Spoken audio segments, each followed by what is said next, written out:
Um, Welcome to episode 39 of Real Estate Explained. You're here with your hosts, Nick Bush and Tamara Miller. We're realtors licensed in DC, Maryland, Virginia, and Tamara's licensed in Florida. We run a team called The Address where we help people buy, sell, and invest in real estate. On this podcast, we're here to teach you how to do those three things by giving you tips and strategies, as well as our commentary on what's trending in real estate. Thank you for joining us. Dennis, I haven't missed on that intro in like 3 weeks, bro. You did good. I'm actually reading it. Today we have a special guest. That's gonna happen. You know those noises that come in songs? That actually happens in the pod, but I do it every pod too. We have a special guest, Corliss Wood with Clutter Corrections. How are you today? I'm well, thank you. How are you doing? I'm great. Happy Friday. Yes, and it's raining outside. Well, maybe a little bit of rain, but It's like an ugly day though, right? Like it's not like bright and sunny as it should be. no, it's not bright and sunny, but you know what? I'm ready for just a little bit of calmness, so this is all good. I'm gonna run tomorrow morning. I haven't ran in a few days. I'm gonna run tomorrow morning, like a long run, and I hope it's like not too humid outside when I do it. I'll be thinking about you running. I'm not running, and I'm not going to the gym. No, you work out, like you're in shape. This only started. Let me tell you, I am not a gym goer, not a gym lover. This only started in December of this past year because I finally realized that my heart needs to be healthy if nothing else does, because I'm not giving up my milk and cookies. But I decided that I need to go and work out. So the most the gym's getting out of me without any sweat is walking the treadmill and riding the exercise bike. Every now and then, once a month, I might go lift some weights, but that's about it. I'm not doing it more. You just want to stay active, you know? You just want to stay active. You have a sweet tooth, it sounds like? I do. Yeah. I do. Very bad. Me too. I actually have to stay away from sugar because if I eat it like one day and then I'm like binging for 3 days. And what happens to me is like my face will break out if I eat sugar too much in a row. And so it's actually a positive because then like I'll get a pimple and I'm like, I can't walk around with like a pimple on my face, so then I'll stop eating sugar. So it's like a sign for me. It's like, okay, it's time to detox off that, and so I just go through this cycle, you know. Well, you're good because I'm not that disciplined. Yeah. If I have milk in the house, there will be cookies. If I have no milk in the house, cookies won't get eaten. Are you almond milk or are you no regular milk? Well, let me qualify that. I do drink almond milk every morning warm because I don't like coffee. Okay. So I do have a cup of almond milk every morning. That's my version of coffee. But for cookies and sweets, there's no exception. Whole milk. Yeah. Period. Whole cow's milk. What's your your go-to cookie? I have a few. But I guess my real go-to would be Pepperidge Farm butter pecan. Okay. Pepperidge Farm butter pecan. Okay, that's good to know. I have to try that cookie now. All right, before we get too in the sweet zone, we are gonna play a game though, because I'm curious now. Since you have a sweet tooth, introduce yourself to the people. So I said Corliss, Clutter Corrections, but you introduce yourself to the people. Tell them who you are, what you do, and how you help your clients. My name is Corliss Wood, and I own Clutter Corrections, formerly known as Clutter Corrections by Corliss, and I help individuals and families correct their clutter.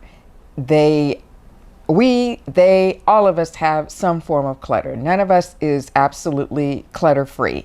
There are a lot of people who are minimalist, but in our lives, we all tend to have some form of clutter. But what I help with specifically is the physical clutter, and helping individuals and families really take a look at what they have and really bring them to a point of efficiency and effectiveness in how we live from day to day, and getting those spaces cleared out to where they are what they're supposed to be. In a kitchen, we're supposed to have things in a kitchen. In a living room, there's supposed to be things there. In our bedrooms, there's supposed to be things there. So I get them to a point where they are occupying those spaces and living in them in the best way that they can with the least amount of clutter and the least amount of things that don't really belong there, and helping them to declutter and get some of those things out of their life that they really don't enjoy, but they just have just because. And just trying to go in and look at the patterns, look at their story, listen to what they're telling me, and understanding how I can make their lives better by helping them declutter and get organized. That's great. That's great. When I first got into real estate, I didn't know about this professional organizing space. And I grew up in a house, my mom was like, I don't want to say I had like the strictest parents, right? Like, Right. but definitely everything needed to be organized. There was a place, everything had a place. We were making sure everything was clean. Like kind of by the end of the night, you had to like clean your space. It was, and I never thought that there was like a full industry that does this, or kind of like there's an emotional part, like a science part, right? Because what you mentioned is like you go in and you like talk to people and you like listen to like how they live day to day or what their goals are, and you're able to organize to that, I guess, to tailor like your system to them.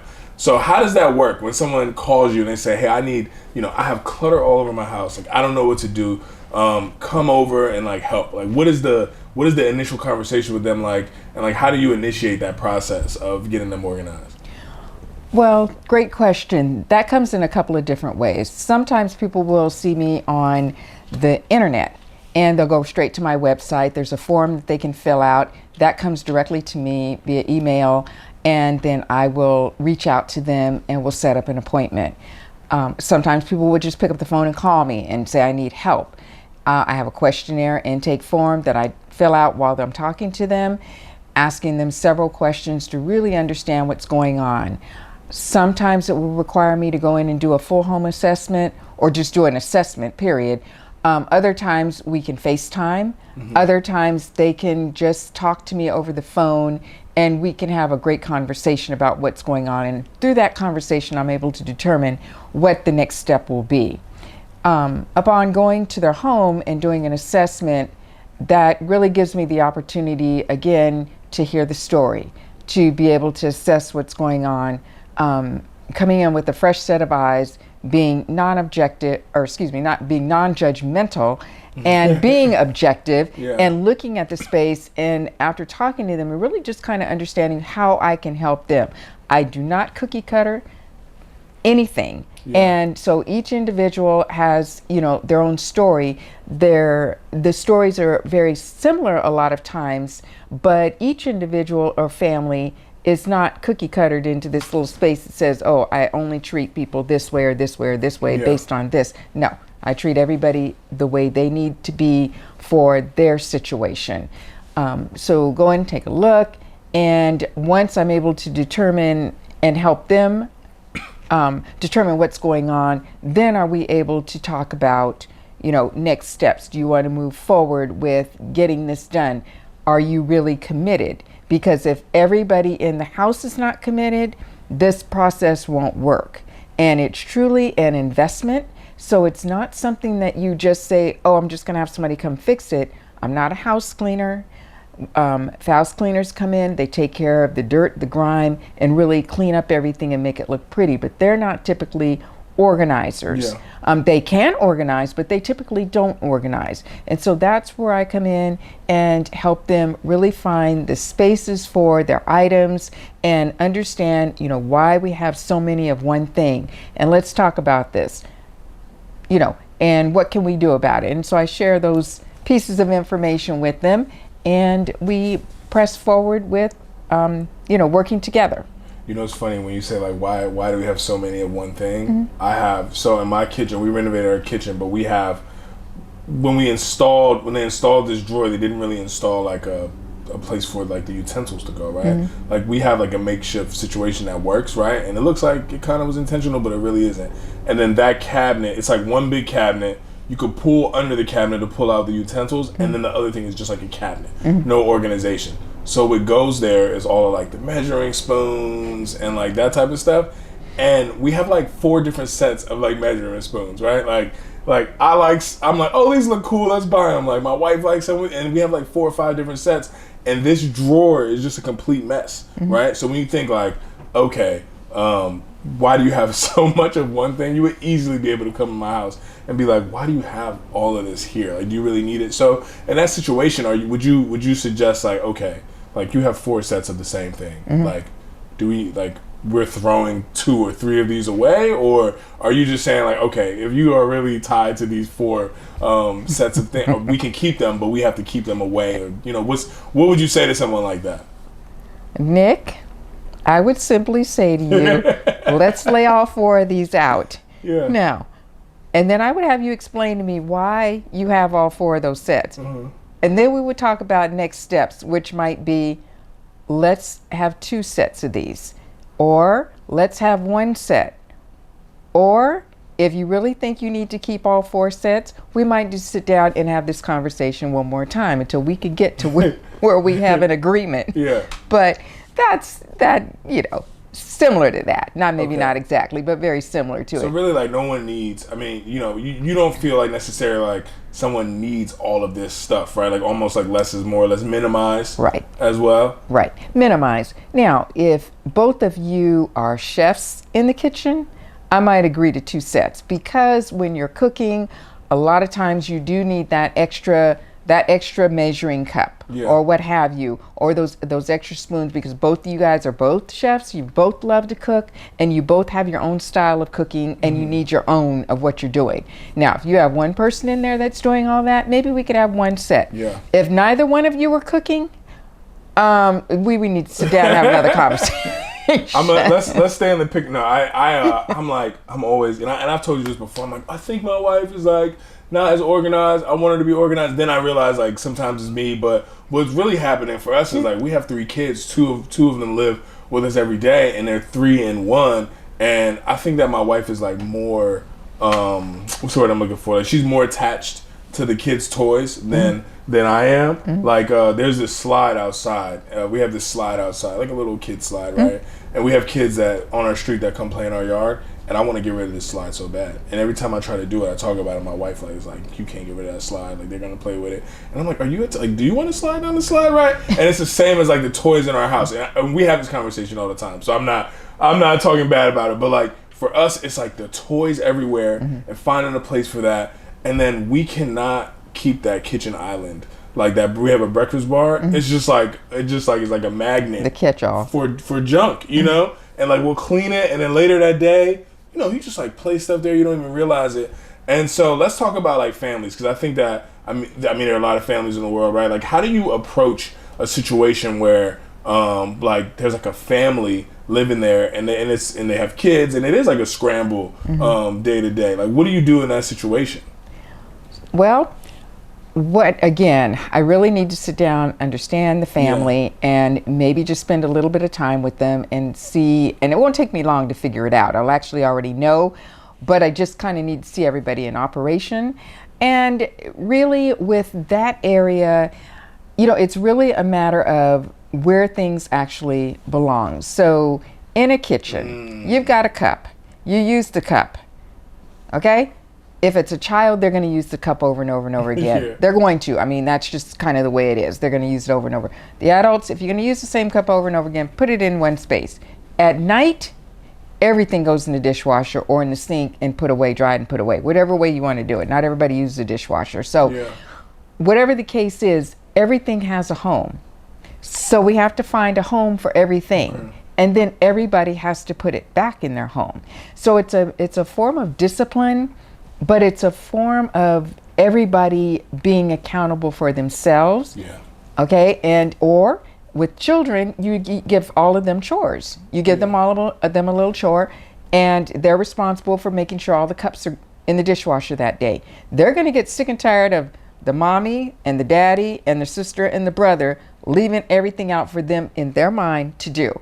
You know how it was with doing chores, but that's one way of approaching it, is giving each family member sort of a chore or a way of being accountable for everybody, not only for themselves, but for everybody for that particular chore. And they'll begin to see, oh, Dad leaves 5 cups up. Everybody else only has 1 cup by the end of the day. Dad's got 5 cups.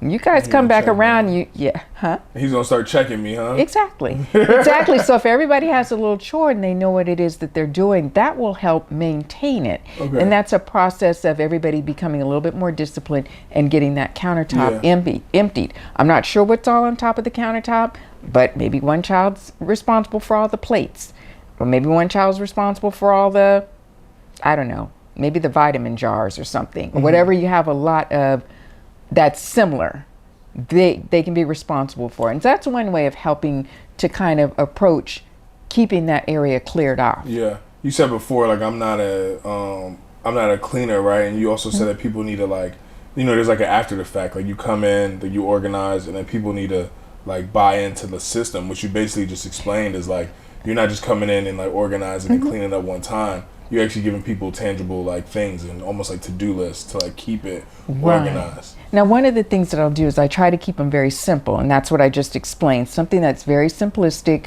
but it makes everybody accountable. I know through my conversations with you, we're probably very similar with our parents, with our moms, that gave us chores, and the expectation is that the house stays clean. There was nothing else to discuss. Yeah. Whatever that looked like, if there were meant no dishes in the sink, there were no dishes to be left in the sink. You could use them, but then you had to do something with it. Either put them in the dishwasher, or if you didn't have a dishwasher, then you wash them and you put them away. Like just thinking back in life, like my mom would wake me up in the middle of the night and be like, you left a spoon in the sink. And I realized she was just doing it like to prove a point. I'm like, this is ridiculous. I don't think I would do it to my kids. But also we weren't able to use the dishwasher either. Like we weren't like it was like you got to wash the dishes by hand. We had the dish rack. And I guess it was supposed to like lower the water bill or electric bill or something. But like, it's like kind of ridiculous now. Like I use my dishwasher every night. I hate washing dishes. I think 'cause I have PTSD. But like, I would never like choose to hand wash all my dishes. I have no problem with hand washing. You hand wash your dishes, huh? I don't let me qualify that. I have no problem hand washing dishes at all. Doesn't matter to me. But I use my dishwasher, and I only wash like a couple of times a week. But with the family, generally you'll need to wash once a night, and then the dishes get put away. Then somebody needs to put them away first thing in the morning, so that the dishwasher is never left with clean dishes in them. So there's never an excuse not to put the dishes away. Oh, look at that! I picked up a system. We use our dishwasher every night, but I've never emptied it in the morning. Okay, Nick.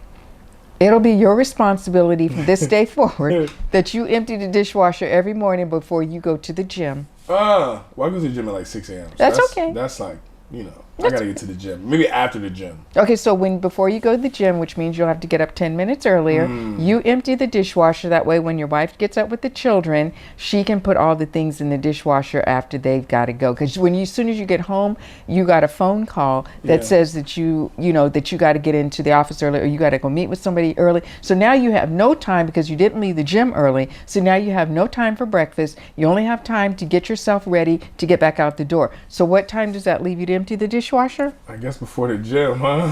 Think so. Did you hear your organizer just break you down like that?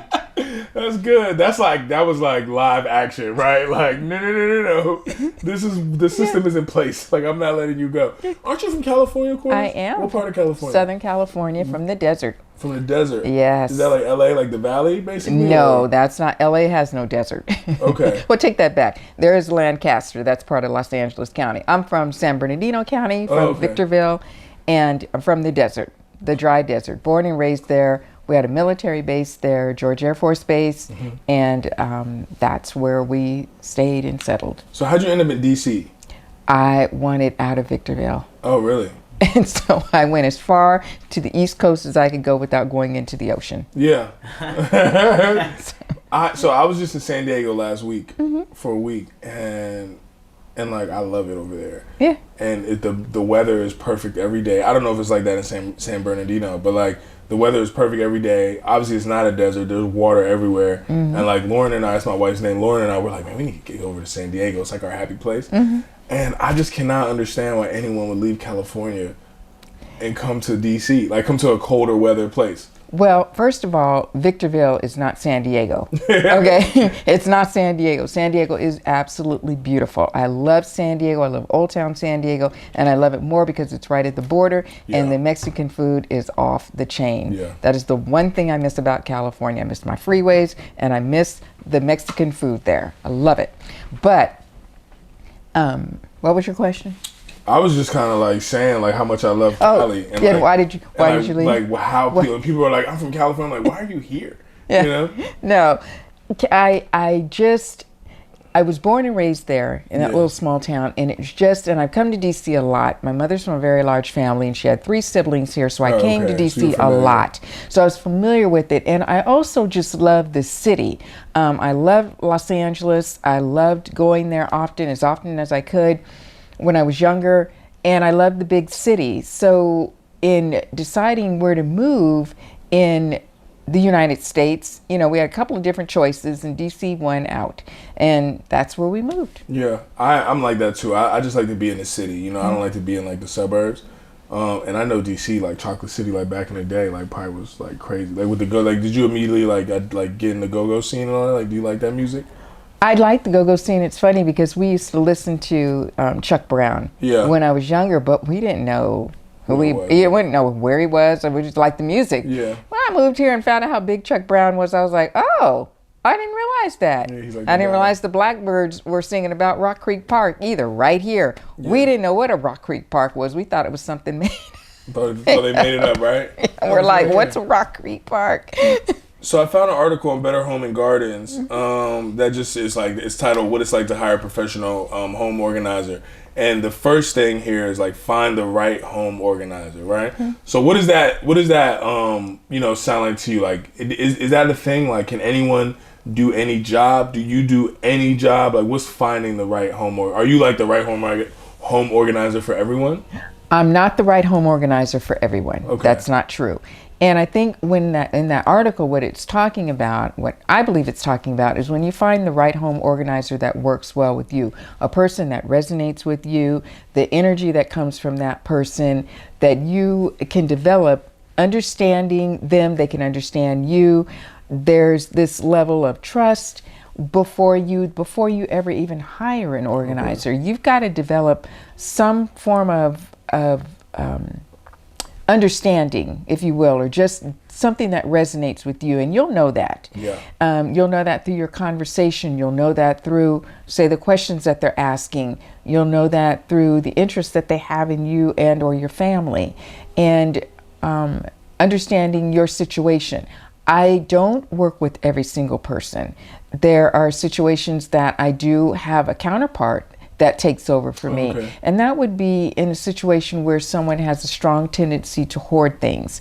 That individual will really need to work with somebody who can understand what it is that they need help with.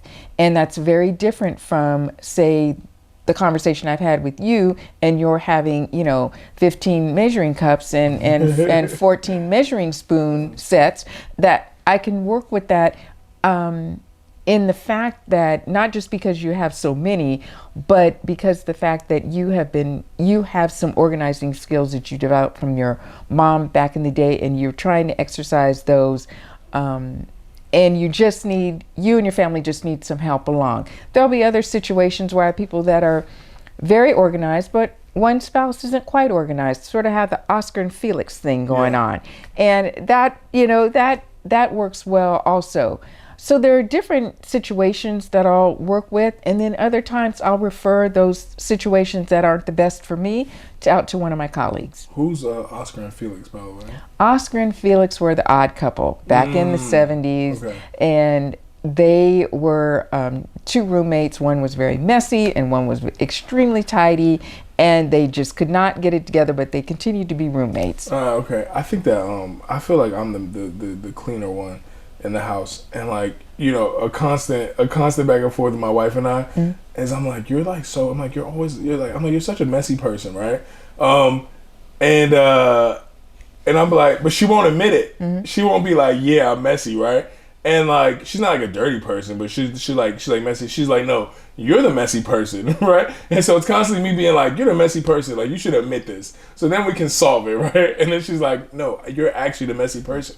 And so I don't know who it is. I imagine if you came in there, you'd be like, Nick, like, you'd probably be able to be like, you're actually the one who's like doing this. Do you have to do that? Like, do you have to solve that issue between couples? I'll never forget, there was one situation I had a gentleman call me and say, we need help with this organizing, and my significant other has moved in, and she's got all these things, and I want her to have less space, and in the closet, and I'm going to I bought all this furniture, and I want you to help her get all her things in her place in the right places, and make the closet really nice, the whole 9 yards.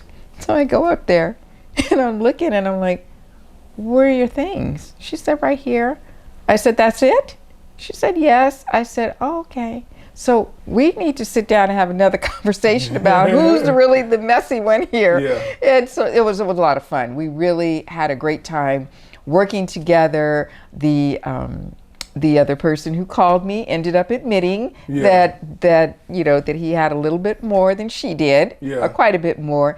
But the whole experience was really, it was a lot of fun getting done, and I do it in a fun way. Whether I'm working with adults, whether I'm working with couples, whether I'm working with teenagers or young children. Teenagers are by far my favorite, and I'll explain to you why in just a few minutes. But when I'm working with couples, really not to bring judgment into the family, but really trying to help them see how they can help each other, because we want to keep the relationship so that this isn't something that we're constantly bickering about. And I love to bring that together. You find something else to bicker about, but don't let it be about whether or not the cup should be on the counter or not. Yeah. Let's take care of that problem. Yeah. So sometimes I do go in and do a little bit of coaching, and now I don't want to use the word counseling, but some helping the situation so that the couples can, have something else that they are moving toward that's going to be positive, and it's going to make their lives easier.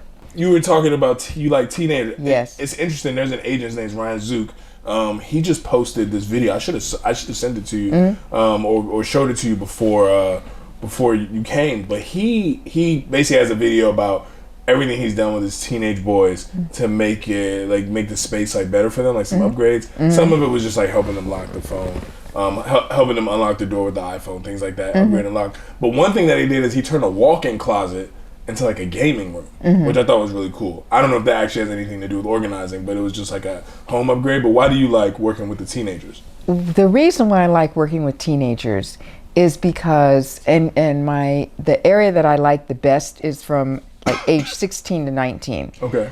They are going to be leaving home soon, and they're not going back into the crib, and you're not going to raise them for another 18 years. They're going to be leaving home and going out on their own soon. They're going to be faced with having to have themselves together, moving into a dorm when they go to college, whether or not they're going to have a messy, roommate or a neat roommate, opposite of what they are. They are going to be moving from the dorm room, possibly out into their own apartment. They may have a roommate, they may not. They may have they're going to be moving more times than their parents are, because their parents are now settled in their home. They're not going anywhere. They don't have to try to put all their belongings together, pack up, and move to the next place. Teenagers are going to do that a lot more in life, between the ages of maybe not quite just 16. 16 is usually the youngest that I like to start. I'll go younger, but that's the point where we need to start thinking about and developing the skills of being organized in our room, in our space. Yeah. Because when you get to college, you're going to have this much room, and you're going to have to live in that for 4 years, or for a few years, unless you move out on your own. But even if you move out on your own, you're in a space with roommates, and so you've got to learn how to organize. And so I teach them how to do that. I teach them those skills. And I've said this before, but my voice is ubiquitous. They will hear, oh, Corliss said everything has a home. Oh, Corliss said I can't leave it on the edge of the bed. Corliss said I gotta make my bed every day. They're going to hear those sounds in their head. And the reason why I know this is because I hear it often from people that I know, and they will use my name, and they say, I get so tired of hearing that, but I can't let it go, because as soon as I want to do it, I hear your voice saying, Corliss said I can't leave that on the bench. Everything has a home. That's great. I mean, honestly, I think that's a good age, because 15, 16, it's when you kind of take ownership, where you feel like you're grown, that's when you first feel like you're grown, And I remember being in college, and a dorm room is not even the size of this, right. Usually, right? And so when I was in college, I remember one day being like, oh man, I live here. But I was, the stuff I hated to do at home, I was doing it in my dorm room. like vacuuming, right? Like making sure my bed was made, making sure things were put away because it was a small space and it needed to be organized. And I remember thinking like, oh, that's why my mom was telling me to do this my whole life because when as you get older, like you have to do those things by yourself. Like you just mentioned, you know, like someone who's 18, 19 is gonna move many more times than your parents, and it's because like you could potentially move dorms every year, unless you have an apartment off campus you stay in for a couple of years. But you could also be rotating roommates in and out, right? And you have to kind of establish what the situation is. And then I would say from like 18 to maybe like 35. Like, you might move 10 times. Right. You know? That's my whole point, is because you're going to be moving. So you've got to know how to declutter, get rid of some things. You're moving to a smaller space. You know, you're trying to save money. You want to buy this car. You want to get this particular job, or you're only going to be there temporarily, and you don't have enough money to go get yourself a storage unit, which I always say wherever you live is enough space for what you have. Oh, that's key. Wherever you live is enough space for what you have. So if you have to go outside and go outside the boundaries of where you live and what your space is, you're outside the boundaries, and now you have to go get a storage unit. Now you're making a mortgage for a place where you don't even live. So just be mindful of those few things. So that was, you know, even with the students, as they're moving around these 15, 20 times, they've got to maybe declutter every time they move. Now they're going to a larger place. Well, that doesn't necessarily mean that larger place that you're renting needs to be filled up. It just means that you have a larger space that's much more open. Yeah. And just remember, unless you're buying it, you're going to be moving again. So just try to keep your things to a minimum. Stay within those confines, and those are the skills that I will teach them when I'm working with them. So let's actually move on to an article that I saw on your website, cluttercorrections.com, and it's professional organizer and move management. And we actually, Tamara and I, the address, our team, we niche down on working with downsizers, right? And I've always approached, and I was so grateful I met you, and I think that we're gonna do a lot of business together. But because I approach downsizers like, okay, you've been in here for 20 years, 30 years, and there's 3 closets in here that you haven't been in 10 years. And I know that you think that you need everything in those closets. Yes. I mean, even Lauren and I, we have like a couple boxes that we've been moving around from house to house for 8 years, and like we only go in it when we move, right? And but we won't get rid of them. And with downsizers or people moving, it's even more of a, you know, they have even more stuff, right? Like my in-laws have been moving stuff around for 40 years, right? And so how do you approach like move management? What's the approach for a downsizer, that person? So if you're going, there's a couple of ways. So if we'll just talk about them downsizing, you know, do it yourself. The first thing you'd want to do is just really take a look and assess, where are you moving? You're moving to a place, you're moving out of a 5,000 square foot home, you're moving into a 2,500 square foot home or smaller. What are those things that you really need in your life at this time? So you still have your children's first grade report card. You still have, and they're 50 now. You have your children's first communion dollar. You've got their first, I don't know, clay design item that they made for you. One good way with those items, those sentimental items, take one, the rest, pack up, give to your children. Make them a storage box. Give them away to your children. Let your children decide what they want to do with those things. You've got other tchotchkes, and you've got books, and you've got all these things. And that takes a lot of work, but really looking at those items that you really desire to keep and categorizing them and starting to put them away of the things that you really love. Let the other ones go. Now that's easier said than done, but I'm categorizing this in a way that you go from room to room and just and take those items and really start doing that part yourself by categories. You can do it with clothing, you can do it with books, you can do it with, I wouldn't say paper is a whole nother issue, but you do it with your tchotchkes, you do it with sentimentals, and go to each room and do this.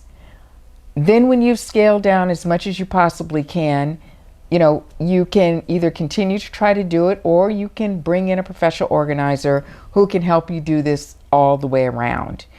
But if you want to do it on your own, there's a way of doing it. There are plenty of books out there that will tell you how to do it. But if you need help, a professional organizer would be a way to go. Yeah, because in this blog post on your website, it's you talked about some of this, the plan and the revised plan. So what is that? The plan and the revised plan, like you plan first, and then you have you come in and say, okay, this is your plan was cool. I'm a professional. This is the actual plan. Is that kind of what that means? Well, it's going to be a plan and a design plan, whether you bring in a professional organizer or not. Because the truth is that if as long as you're not going to, and most people don't really want to do this, they don't want to rent a storage unit. But if you know that you really want to do this, the commitment has to be very strong in the fact that you're going to let go of these things, that they have served you well, you've enjoyed them, and now it's time to really let go. Let somebody else use them. You've kept them nice. And you no longer really need them. Yeah. And it's really a mindset, and that's the plan and the revised plan, because we really can't, a lot of people just can't jump up and say, yes, I'm going to do this, without really feeling this bit of remorse. So it takes a little bit of time, and I always tell people to start earlier than later. Really get your family members involved in getting them to take the things that they really love from your home, that they enjoyed when they were growing up, and let them enjoy them in their own home, and maybe even pass those few things down. That's one way of getting started. Question, and I don't know if you know the answer to this question, so you can just say that if you don't. When people are downsizing, how long do you feel like how long have people owned that? Is that like a 20 years they decided to downsize? 25, 15? Is there like an average? Of when people want to downsize? Yeah, it's like when people start to downsize? I don't really know that to be specific. I just know once people start getting to the point where, I don't know, the children are definitely gone. They've definitely left the nest, because a lot of times children will come back home and for a period of time, especially, or what have you. Yeah. But for the most part, once they've determined that they really don't want to live in this big house any longer, there's really no particular age, because some people want to downsize in their 50s. Some people want to downsize in their 80s. Yeah. Or their 90s. They finally are done with everything that they want to do, and they kind of just look at life and say, I don't want to do this anymore. So you have people who live to be in their 90s who are downsizing just like somebody in their 50s. It depends on them.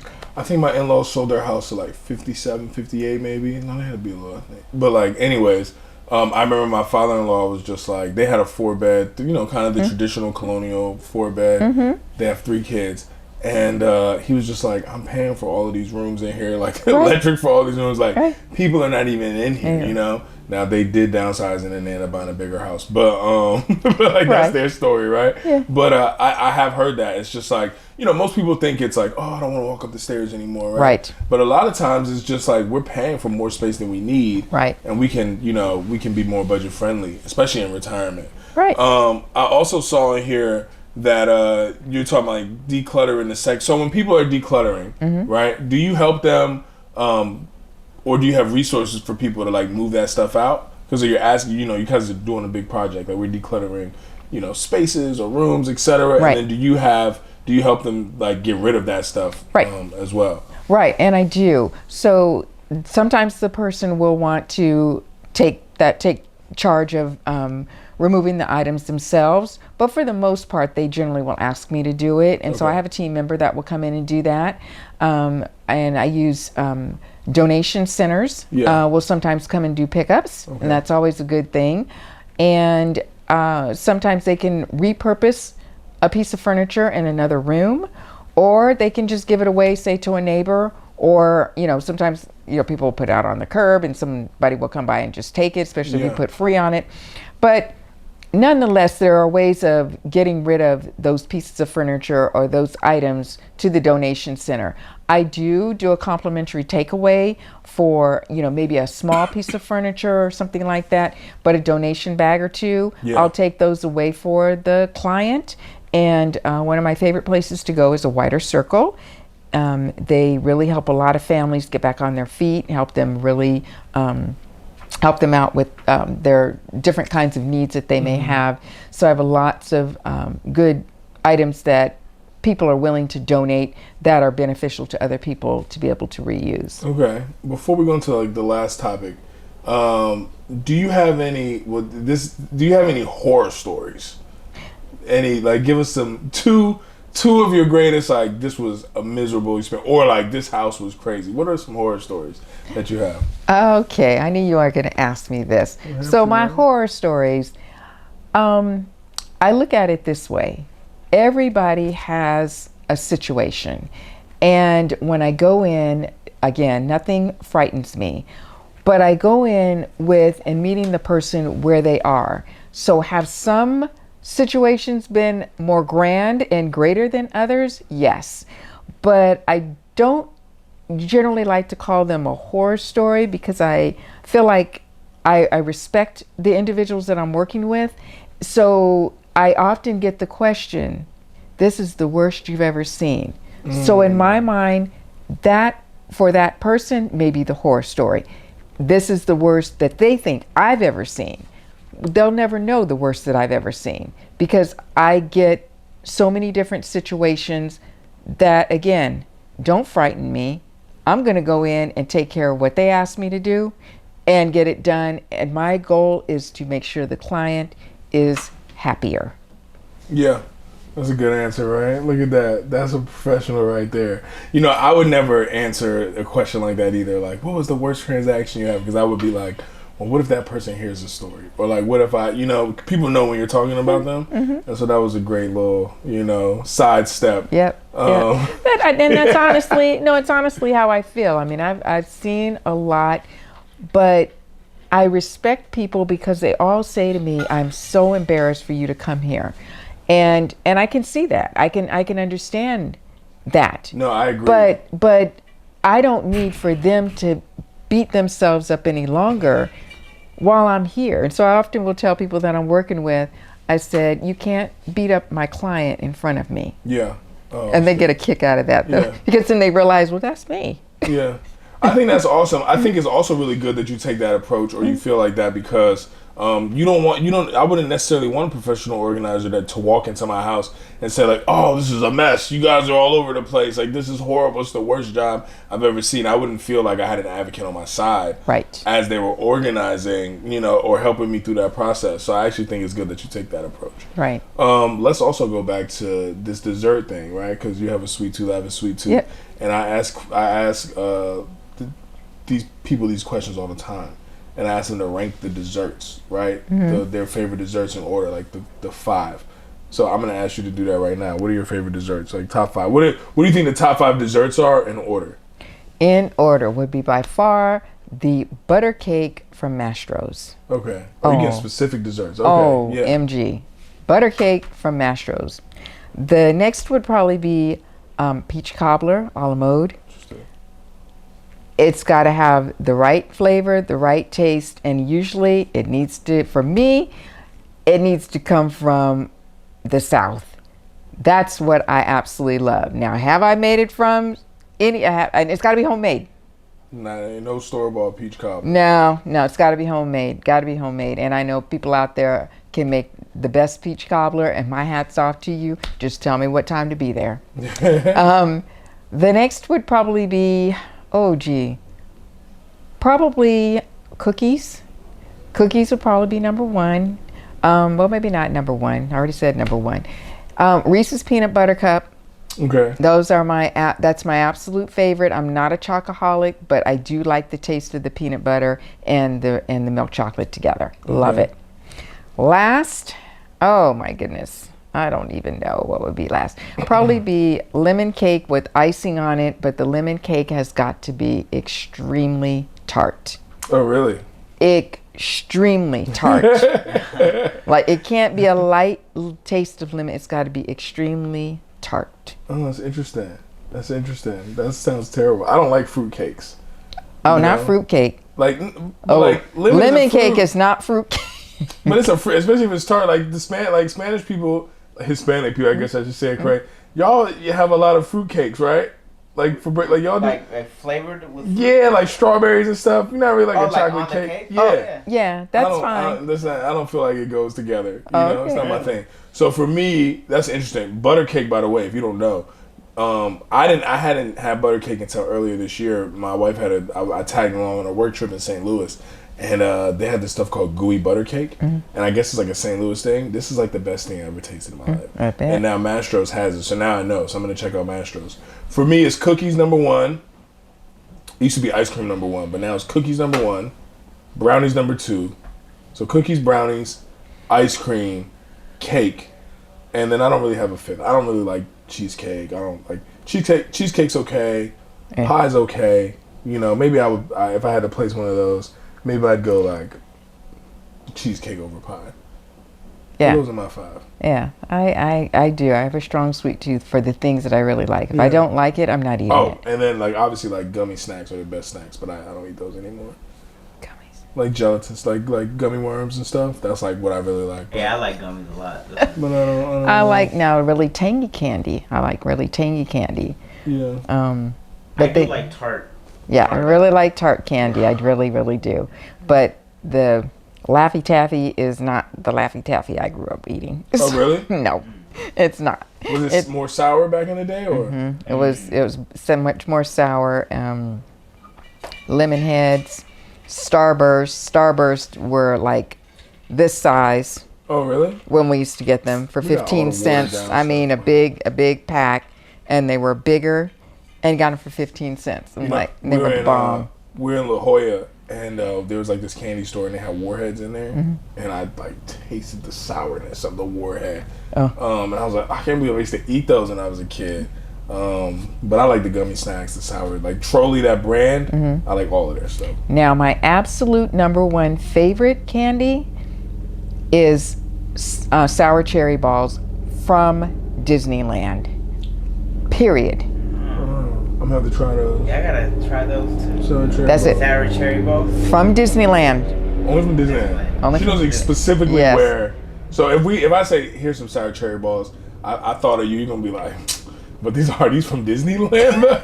Can't even give Corliss sour cherry balls because they're not gonna be from Disneyland. They gotta be from Disneyland. Okay, Yeah. that's good to know. Yeah. So the last thing I want to talk to you about is like, okay, you come in, you professionally organize, and we talked about this a little bit, but after the fact, right? Do you ever have to come back and do it again? And what can people do to, make sure that doesn't even have to happen if they just like want it at one time? Or is it mandatory for you to have to come back? Like, what's the process?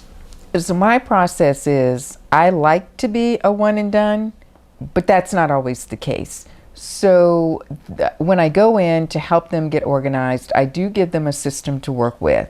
Some of my clients can follow it. Some of them really can't. Some of them are, chronically disorganized, and that's hard for them. So I will have to go in and help them with the maintenance plan, or have to just go back more times than someone else. Some people, I will, they'll call me back because we didn't do the full home and they want another room done. They thought that what I did was easy. When they saw it, they thought, oh, I can do that. And when they get in the middle of it, they're like, I can't do this. And they're, Corliss, please come and help. Can't do this. So I know I make it look easy, but that's because I've been doing this since birth. Yeah. So sort of.